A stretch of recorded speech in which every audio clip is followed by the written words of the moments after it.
Assalamualaikum warahmatullahi wabarakatuh. Innal hamdalillah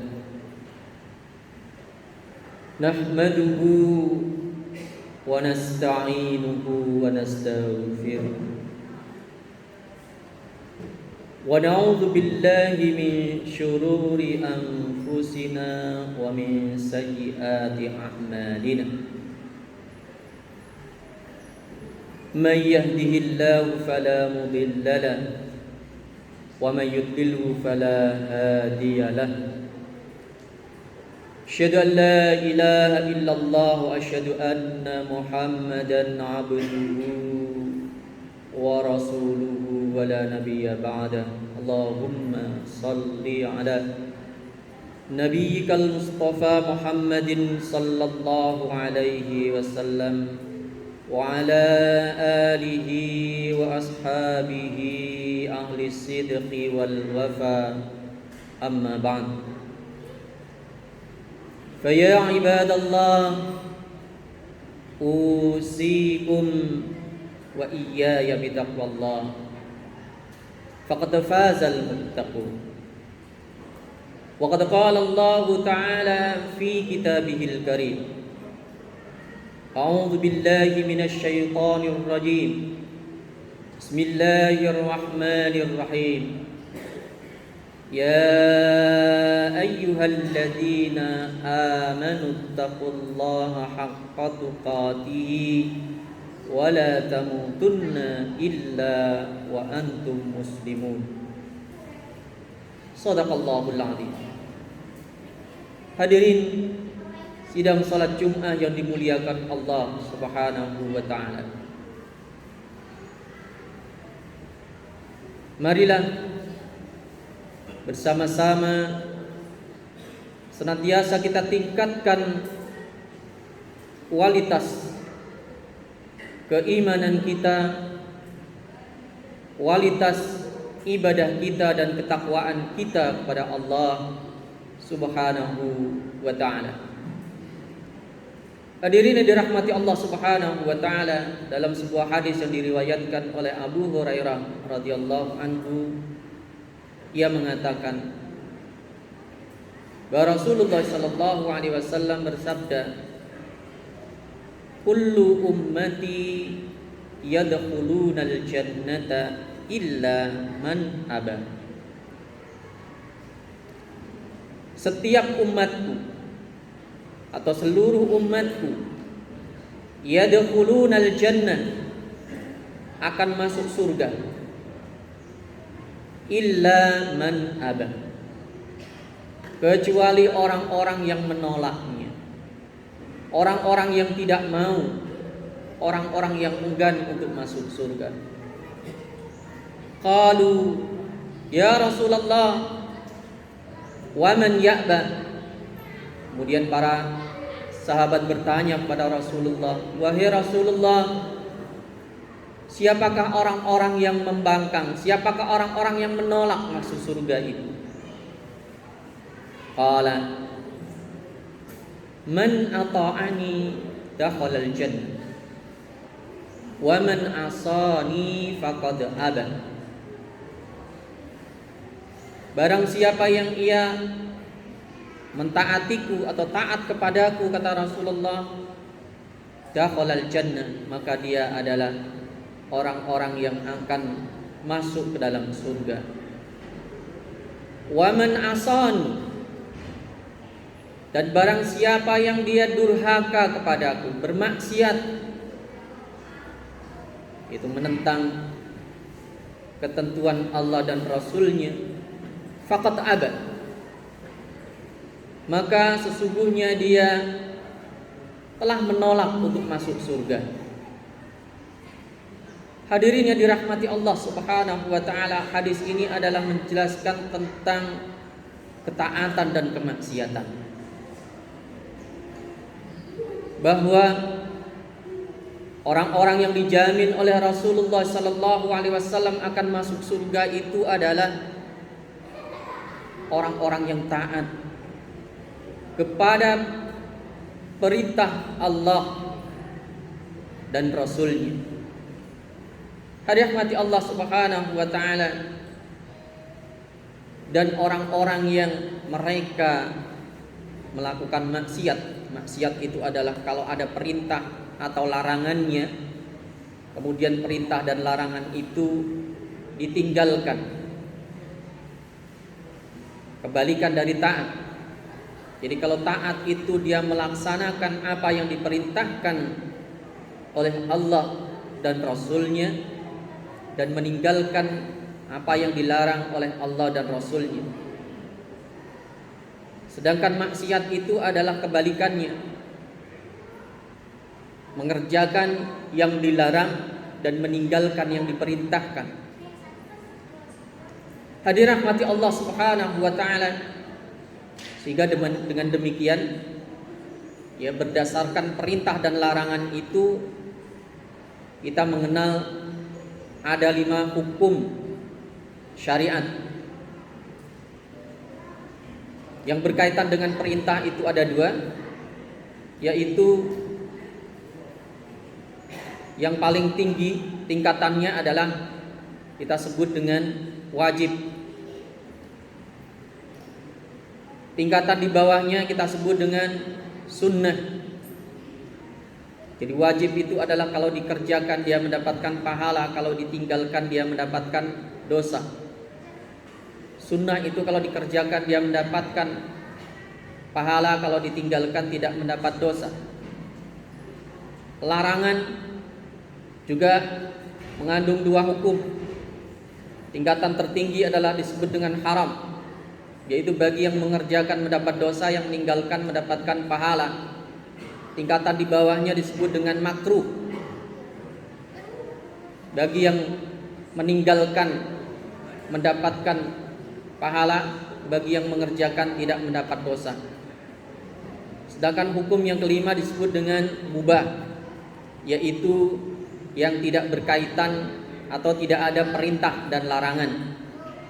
Dan yang mubah ini lebih banyak, sehingga para ulama membuat kaidah al-aslu fil asya'i al-ibahah, bahwa asal segala sesuatu itu adalah mubah, illa ayyadullat dalilu ala tahrimiha, kecuali ada dalil yang mengharamkan.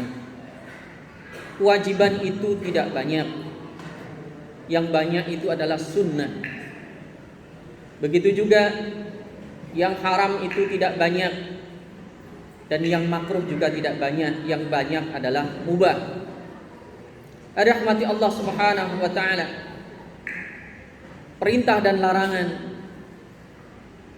atau ketaatan dan kemaksiatan adalah merupakan ujian yang diberikan oleh Allah Subhanahu wa taala untuk menguji keimanan kita. Rahmati Allah Subhanahu wa taala, sehingga Allah Subhanahu wa taala menegaskan wa nabluukum bisyarri wal khairi fitnatan wa ilaina turja'un. Dan kami akan menguji kalian dengan keburukan dan dengan kebaikan, fitnatan sebagai ujian. Rahmati Allah Subhanahu wa taala. Jadi baik itu ketaatan maupun kemaksiatan adalah ujian yang diberikan oleh Allah Subhanahu wa taala untuk menguji keimanan kita. Karena ujian, maka dibutuhkan 2 hal penting agar kita bisa melewati ujian itu. Dan setiap ujian adalah merupakan hal yang berat. Apa yang diujikan oleh Allah kepada kita adalah hal yang berat, sehingga untuk melaksanakan perintah dan meninggalkan larangan itu dibutuhkan al-quwwah al-imaniyah, kekuatan keimanan. Rahmati Allah Subhanahu wa taala, di antara yang dibutuhkan agar kita bisa melewati ujian yang diberikan oleh Allah Subhanahu wa taala, yang pertama adalah mujahadatun nafsi. Mujahadatun nafsi adalah bagaimana kita menguatkan niat kita, menguatkan tekad kita, menguatkan hati kita untuk melaksanakan apa yang diperintahkan oleh Allah dan Rasul-Nya, dan meninggalkan apa yang dilarang oleh Allah dan Rasul-Nya. Rahmati Allah Subhanahu wa ta'ala. Mengapa demikian? Karena jiwa manusia itu memiliki sifat dasar, yaitu selalu menyuruh kepada keburukan. Sehingga untuk melaksanakan kebaikan itu terasa berat. Yang berat bukan pelaksanaannya, tetapi yang berat itu adalah hatinya. Rahmati Allah Subhanahu wa ta'ala. Hati itu terkadang dia lebih mudah untuk melakukan atau menyuruh kepada keburukan-keburukan, dan berat untuk melaksanakan kebaikan. Sehingga di dalam Al-Quran disebutkan innan nafsa la'ammaratun bisu. Sesungguhnya jiwa manusia itu selalu menyuruh atau banyak menyuruh kepada keburukan-keburukan. Ini adalah sifat dasar dari jiwa manusia, sehingga dibutuhkan untuk melaksanakan ketaatan tadi, dibutuhkan mujahadatun nafsi, kesungguhan, kekuatan hati, kekuatan tekad untuk bagaimana kita melaksanakan perintah-perintah Allah dan menjauhi larangan-larangannya. Rahmati Allah Subhanahu wa ta'ala. Dan yang dibutuhkan di dalam mujahadatun nafsi itu adalah al-quwwah al-imaniyah, kekuatan keimanan. Sehingga perintah-perintah yang berat itu oleh Allah Subhanahu wa ta'ala selalu diiringi dengan perintah, dengan teguran, ya ayyuhalladzina amanu, wahai orang-orang yang beriman. Rahmati Allah Subhanahu wa ta'ala. Ketika kita diperintahkan untuk berpuasa, maka Allah berfirman, ya ayyuhalladzina amanu kutiba alaikumusiyam. Rahmati Allah Subhanahu wa ta'ala. Ungkapan ya ayyuhalladzina amanu menunjukkan bahwa apa yang akan diperintahkan oleh Allah di dalam Al-Quran adalah merupakan sesuatu yang berat untuk kita laksanakan. Dan hanya orang-orang yang memiliki kekuatan iman, orang-orang yang memiliki mujahadatun nafsi, kesungguhan dalam jiwanya, yang mampu melaksanakan ketaatan kepada Allah Subhanahu wa ta'ala. Yang kedua yang dibutuhkan agar kita bisa melewati ujian yang diberikan oleh Allah Subhanahu wa ta'ala, maka harus memiliki kesabaran. Rahmati Allah Subhanahu wa ta'ala. Oleh karena itu, para ulama mengelompokkan kesabaran itu menjadi 3. Yang pertama adalah kesabaran di dalam ketaatan. Yang kedua adalah kesabaran di dalam kita menjauhi apa yang dilarang oleh Allah dan Rasul-Nya atau kemaksiatan. Yang ketiga adalah kesabaran di dalam kita menjalani takdir yang sudah ditentukan oleh Allah Subhanahu wa ta'ala. Rahmati Allah Subhanahu wa ta'ala. Ini adalah hal yang penting dalam kehidupan kita, sehingga senantiasa diingatkan oleh Allah Subhanahu wa ta'ala bahwa kesabaran adalah merupakan hal yang berat. Maka Allah Subhanahu wa ta'ala mengingatkan, ya ayyuhalladzina amanu ista'inu bis-sabri was-salah innallaha ma'as-sabirin. Wahai orang-orang yang beriman, ista'inu bis-sabri was-salah, jadikanlah kesabaran dan salat itu sebagai sarana untuk memperoleh pertolongan Allah. Wa innallaha ma'as-sabirin, sesungguhnya Allah itu bersama dengan orang-orang yang bersabar. Di dalam ayat lain juga ditegaskan, wasta'inu bis-sabri was-salah wa innaha lakabiratun illa 'alal khashiin. Jadikanlah sabar dan salat itu sebagai sarana untuk mendapatkan pertolongan Allah, dan sesungguhnya salat itu lakabiratun, benar-benar besar, artinya adalah benar-benar berat. Rahmati Allah Subhanahu wa taala. Maka orang-orang yang mereka senantiasa menjaga ketaatannya kepada Allah Subhanahu wa taala, mereka adalah orang-orang yang akan diberikan oleh Allah hadiah yang terbaik, yaitu surga Allah. Sedangkan orang-orang yang durhaka, orang-orang yang menentang perintah Allah dan Rasul-Nya, maka mereka akan mendapatkan keburukan itu, baik itu dalam kehidupan dunia dan dalam kehidupan akhirat. Rahmati Allah Subhanahu wa taala. Di antara pengaruh buruk dari orang-orang yang melakukan kemaksiatan adalah yang pertama, orang-orang yang melakukan kemaksiatan itu akan sulit mendapatkan rezeki dari Allah Subhanahu wa taala. Sehingga Rasulullah sallallahu alaihi wasallam bersabda, "Wa innar rajula la yuhrimar rizqa bidzambi yusibuhu." Sesungguhnya seorang laki-laki itu dia akan terhalang rezekinya bidzambi, sebab dosa yang ia lakukan. Ini dalam kehidupan dunia. Rahmati Allah Subhanahu wa taala, yang menghalangi rezeki kita itu adalah dosa yang kita kerjakan. Maka dari itu kita senantiasa dianjurkan untuk memperbanyak sedekah. Karena sedekah adalah merupakan sarana yang dijadikan oleh Allah Subhanahu wa taala untuk membersihkan dosa-dosa kita. Dan bahkan yang paling cepat membersihkan dosa itu adalah sedekah.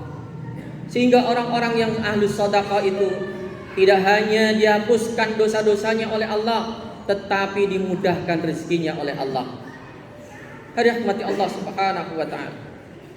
Kemudian yang kedua, orang-orang yang ahlul maksiat itu mereka akan tertutup hatinya dari mendapatkan ilmu Allah Subhanahu wa taala. Orang-orang yang ahlul maksiat itu sulit untuk mendapatkan ilmu. Rahmati Allah Subhanahu wa taala. Suatu ketika Imam Syafi'i pernah mengadu kepada gurunya, yaitu ketika beliau kesulitan untuk menghafalkan, padahal sebelumnya beliau adalah orang yang paling cepat untuk menghafal. Rahmati Allah Subhanahu wa taala. Kemudian gurunya menjelaskan bahwa al-ilmu nurun, bahwa ilmu itu adalah cahaya, wa nurullahi la yu'ta li'asin. Dan cahaya Allah itu tidak akan diberikan kepada orang-orang yang ahli maksiat. Sehingga orang-orang yang ahli maksiat itu tidak mudah mereka untuk mendapatkan ilmu, karena hatinya ditutupi oleh dosa-dosanya. Rahmati Allah Subhanahu wa taala. Oleh karena itu diingatkan oleh Rasulullah sallallahu alaihi wasallam, innal abda idza aznaba dzamban nukita fi qalbihi naqtatun sauda. Sesungguhnya seorang hamba itu apabila dia melakukan dosa, maka di dalam hatinya itu akan terdapat noktah hitam atau noda hitam. Fa in huwa naza'a wastaghfara wa taba sukirat. Kalau dia bertaubat, kalau dia beristighfar, maka hatinya itu akan kembali menjadi jernih. Fa in ada zida fiha wa in ada zida fiha. Jika dia kembali melakukan kemaksiatan itu, maka noda hitam itu akan bertambah hatta ta'lu fihi, sampai menutupi hatinya. Wa dzalikar ranul ladzi dzakarallahu fil Qur'an. Itulah noda yang disebutkan oleh Allah di dalam Al-Qur'an. Kalla bal rana ala qulubihim ma kanu yaksibun. Kalla, sekali-kali janganlah demikian, bal, bahkan rana ala qulubihim, akan menutupi hati mereka maka yaksibun, apapun yang mereka kerjakan, yaitu dosa-dosa yang mereka kerjakan. Rahmati Allah Subhanahu wa taala. Ketika hatinya ditutupi dengan dosa atau kegelapan dosa, fatubi'a ala qulubihim fahum la yafqahun, maka mereka akan dikunci hatinya dalam kegelapan dosa itu, sehingga mereka orang-orang yang tidak bisa memahami kebenaran-kebenaran. Rahmati Allah Subhanahu wa taala. Orang-orang yang ahlul maksiat juga dia tidak mendapatkan ketenangan di dalam jiwanya. Sehingga Rasulullah sallallahu alaihi wasallam bersabda, wal ismu ma haka fi nafsik. Dan dosa itu adalah sesuatu yang membuat gelisah hatimu, sesuatu yang membuat hati kita tidak tenang. Maka orang-orang yang ahlul maksiat, mereka tidak akan pernah mendapatkan ketenangan, tidak pernah mendapatkan ketentraman di dalam jiwanya. Rahmati Allah Subhanahu wa taala, maka dosa-dosa itu harus kita bersihkan. Bagaimana kita membersihkannya? Yaitu dengan memperbanyak taubat kepada Allah, dengan memperbanyak istighfar, dengan memperbanyak kebaikan-kebaikan kita, sehingga kebaikan-kebaikan itu akan membersihkan dosa-dosa kita. Wa atbi'is sayyi'atal hasanata tamhuha, dan ikutilah perbuatan buruk itu dengan perbuatan baik, maka perbuatan baik itu akan menghapusnya. Rahmati Allah Subhanahu wa taala. Naam, tidak ada seorang pun yang bisa terlepas dari perbuatan dosa. Bahkan dikatakan oleh Rasulullah sallallahu alaihi wasallam, setiap manusia itu akan selalu melakukan dosa.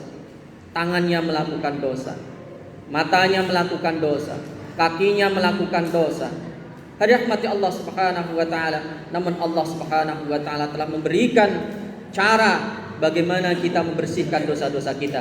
Rahmati Allah Subhanahu wa taala. Ini yang bisa khatib sampaikan, semoga bermanfaat. Semoga kita dijadikan oleh Allah Subhanahu wa taala sebagai ahlul jannah. Aqulu qouli hadza astaghfirullah li wa lakum fastaghfiruhu innahu huwal ghafurur rahim.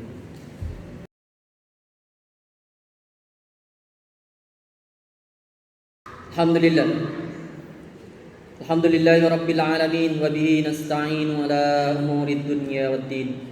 Wassalatu wassalamu ala sayyidil mursalin Muhammadin wa ala alihi wa ashabihi wa man tabi'ahum bi ihsanin ila yaumiddin. Amma ba'd. Fa ya ibadallah, usikum wa iyaya bitaqwallah faqad fazal muttaqun.